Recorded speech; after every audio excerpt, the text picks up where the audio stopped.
रवि ने और कब? एक बार और एक बार और रेप करने की कोशिश की थी मैं भाग आऊंगा। पहले? हाँ अच्छा, इससे पहले रेप करने की कोशिश हाँ की थी, हाँ। लेकिन क्या हुआ? मैं वहाँ से भाग गया। भाग आए थे। तो फिर मुझे देखो कह रहा रवि कुछ हुआ है कि नहीं। कुछ हुआ कि नहीं? हाँ संदीप की अच्छा फोन करके। अच्छा। हाँ तो तो रवि कह रहा था मैं कुछ हुआ कि नहीं? हाँ तो मैं समझ गई कि हाँ। मैंने आज हृदय स्तब्ध है। समझ में नहीं आ रहा है क्या बोलूं। जघन्यतम कांड बलात्कारियों के द्वारा किए जा रहे हैं। दिन प्रतिदिन इसकी सीमा बढ़ती जा रही है। आखिरकार कब तक मूल निवासी बहुजन समाज की बेटी महिलाओं के साथ ऐसे जघन्यतम अपराध, बलात्कारी हिंसा होते रहेंगे। आखिरकार कब तक हम एकजुट होंगे? इस विषय पे कोई बोलने को तैयार नहीं। आधारिका सामाजिक आर्थिक सशक्तिकरण संस्था जहां महिलाओं को मजबूत करती है, वहीं ऐसे जघन्यतम अपराध को देख करके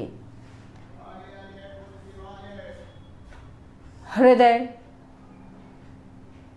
स्तब्ध हो जाता है और ऐसी महिलाओं को एकजुट और मजबूत करने की तरफ दिशा निर्देशित किया जाता है। आज जो हाथरस में वाल्मीकि समाज की बहन मनीषा के साथ सामूहिक बलात्कार, जानलेवा हिंसा, मृत्युकांड उस समय प्रारंभ होता है जब 14 सितंबर को बहन मनीषा अपने खेत में गई। खेत में काम करने के दौरान गैंग रेप 14 सितंबर को किया जाता है। बहन मनीषा को जान से मारने की कोशिश तक की जाती है। गर्दन तोड़ दिया जाता है तो चेस्ट की हड्डियां पसलियां तोड़ी जाती हैं, कमर तोड़ी जाती है।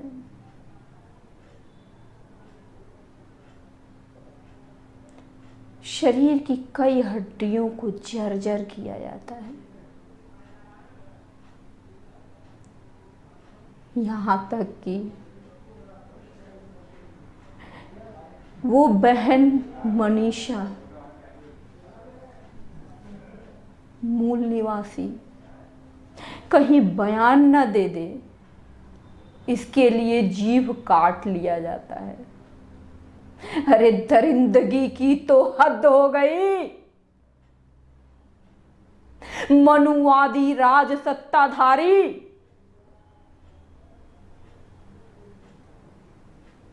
क्यों ऐसे कर रहे हो? क्यों हैवानियत पे उतर रहे हो? क्या चाहते हो? मित्रों, मरणासन पड़ी बहन मनीषा को जब अलीगढ़ हॉस्पिटल में लाया जाता है, वहां पे उस बहन की हिम्मत की तो दाज देनी पड़ी। क्या वो, काश वो हिम्मत आज प्रत्येक महिला, प्रत्येक बहुजन समाज का व्यक्ति कर ले तो ऐसी दरिंदगी का शिकार ही न हो। बहन मनीषा इतनी पीड़ा के बाद भी अलीगढ़ में शिनाख्त कराती है और उन दरिंदों को पहचान करवा करके जैसे ही बेहोश होती है फिर उसे दिल्ली लाया जाता है और उसे एम्स में भर्ती न करा करके सफदरजंग हॉस्पिटल में भर्ती कराया जाता है। अरे अपने अपने राजनीति की रोटियां क्यों सेक रहे हो? मनुवादी राज सत्ताधारी क्या चाहते हो? कब तक ऐसे मूल निवासी बहुजन समाज की बेटियां, महिलाएं ऐसे जघन्य बलात्कार रूपी हिंसा से पीड़ित होती रहेंगी? आज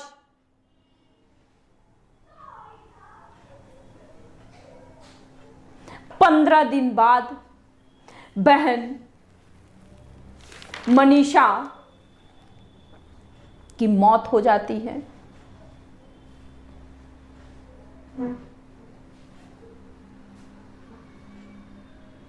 कब तक मूल निवासी बहुजन समाज के बहु बेटियां ऐसे बलि पर चढ़ती रहेंगी? ऐसे दरिंदगी बलात्कार रूपी हिंसा के तरफ जब आधारिका सामाजिक आर्थिक सशक्तिकरण संस्था ने सर्वे किया तो पाया जाता है कि यह समाज बलात्कारी मानसिक रोगियों का कारखाना बन गया है जिसे मनुवादी राज सत्ताधारी ने बनाया है और मनुवादी राज सत्ताधारी ही इन कार्यों में लिप्त हैं।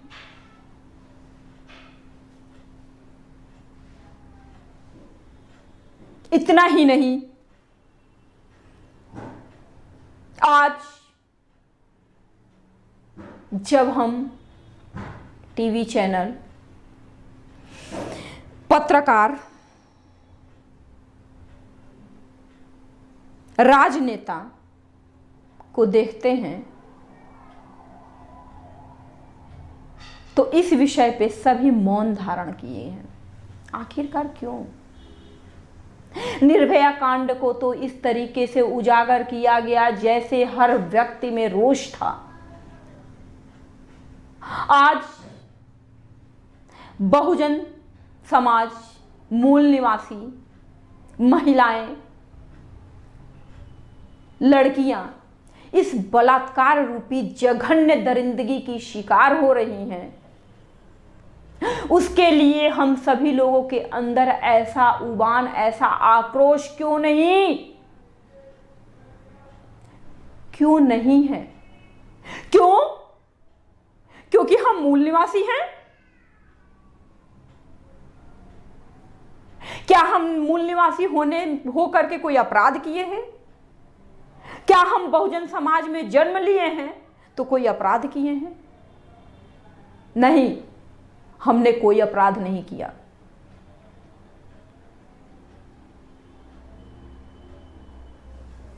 उस बहुजन समाज की बेटी ने शिनाख्त करा के बता दिया कि हम मरते दम तक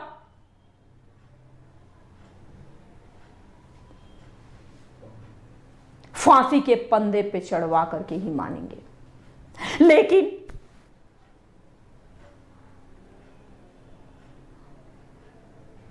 क्या ये ऐसे ही दफन हो जाएगा? शिनाख्त कराया गया, दर्द और पीड़ा की कराह होने के बाद भी शिनाख्त करवाना बहन मनीषा का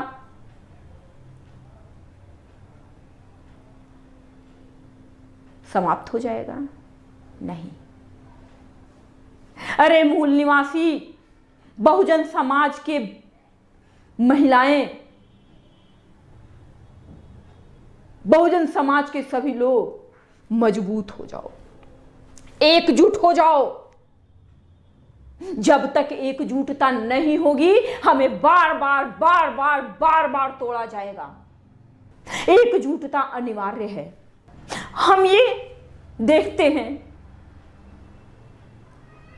कि रात्रि में बहन मनीषा का शवदाह भी कर दिया जाता है, जो सनातन धर्म के विरुद्ध है। हिंदूवाद की बात करते हो और सनातन धर्म के विरुद्ध शवदाह कर दिया जाता है। आखिर क्यों? केवल एक कारण, जो बलात्कार रूपी कारखाने को चला रहे हैं। केवल एक कारण, मनुवादी राज सत्ताधारी। उनको लगता है कि क्या होगा, अधिक से अधिक बहुजन समाज क्या कर पाएगा? कुछ नहीं कर पाएगा। उन्हें ऐसा लगता है। भय होता उनको तो शायद ऐसे जघन्य दरिंदगी का कार्य नहीं करते। भय नहीं है, डर नहीं है उन्हें।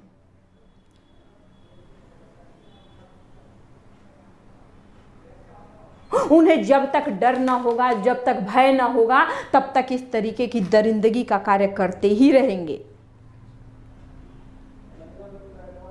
सामान्य रूप से जब हम बचपन में रहते हैं तो हमारे माँ बाप का डर रहता है हमारे अंदर। जब हम बड़े होते हैं तो शर्म आती है, और उससे भी बड़े होते हैं तो इज्जत का डर होता है। लेकिन इन मनुवादी राज सत्ताधारियों को अभी किसी चीज का डर नहीं है।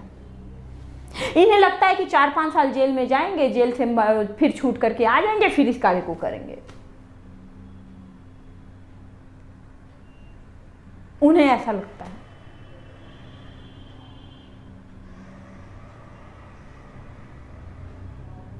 तो जिस तरीके से निर्भया के केस में फांसी दी गई, उसी तरीके से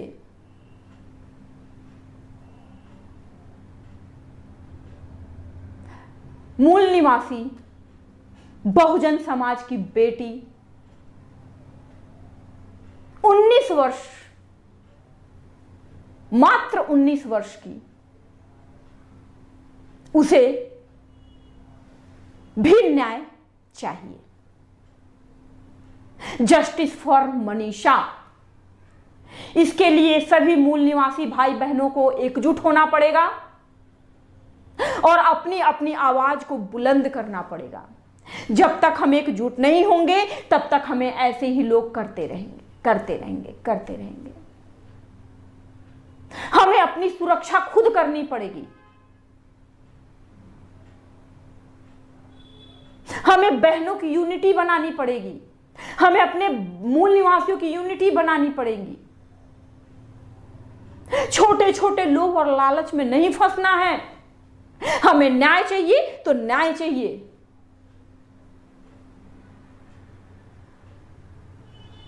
आइए जस्टिस फॉर मनीषा के लिए हम सभी लोग एकजुट हों और तब तक आवाज उठाते रहें आधारिका सामाजिक आर्थिक सशक्तिकरण संस्था के साथ, जब तक कि न्याय न मिले।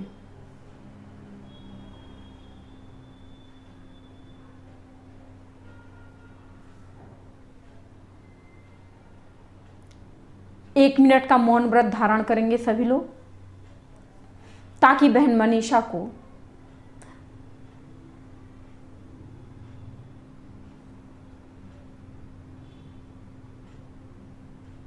उसकी आत्मा को